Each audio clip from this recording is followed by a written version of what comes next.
జంట హత్యల కేసులో త్వరితగతిన విచారణ పూర్తి చేయాలని ఎంఆర్పీఎస్ డిమాండ్ చేసింది. మైదుకూరులో నిర్వహించిన విలేకరుల సమావేశంలో జాతీయ అధ్యక్షుడు డాక్టర్ మున్నంగి నాగరాజు మాదిగ మాట్లాడుతూ 15 రోజుల్లో ఆర్ఎఫ్ఎస్ఎల్ రిపోర్టు వచ్చిన వెంటనే కేసును పూర్తి స్థాయిలో దర్యాప్తు చేయాలని డీఎస్పీకి డెడ్లైన్ ఇచ్చారు. లేకపోతే ఉద్యమ కార్యాచరణ ప్రకటిస్తామని హెచ్చరించారు.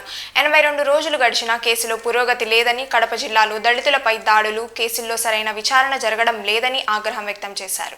సమావేశంలో బాధిత కుటుంబ సభ్యులు, ఎంఆర్పీఎస్ మరియు ఎంఎస్పీ నాయకులు పాల్గొన్నారు.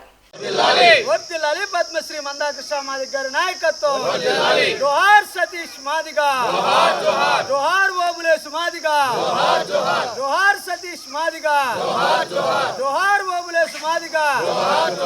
అరెస్ట్ చేయాలి సతీష్ మాదిగను హత్య చేసిన దోషులను వెంటనే అరెస్ట్ చేయాలి. ఓబులేసు మాదిగను హత్య చేసిన దోషులను వెంటనే సస్పెండ్ చేయాలి. మఠం మండలం ఎస్ఐ గారిని వెంటనే సస్పెండ్ చేయాలి. మఠం మండలం ఎస్ఐ గారిని వెంటనే వర్ధిల్లాలి. మైదుకూరు నియోజకవర్గ మాదిగల ఐక్యత, వర్ధిల్లాలి. మఠం మండల మాదిగల ఐక్యత.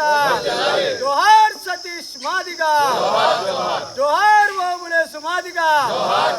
కఠినంగా శిక్షించాలి. సతీష్ ను హత్య చేసిన దుండగులను వెంటనే అరెస్ట్ చేయాలి. ఓబులేసు మాదిగను హత్య చేసిన దుండగులను వెంటనే వర్ధిల్లాలి. పద్మశ్రీ మందాకృష్ణ మాదిగ గారి నాయకత్వం, వర్ధిల్లాలి. పద్మశ్రీ మందాకృష్ణ మాదిగ గారి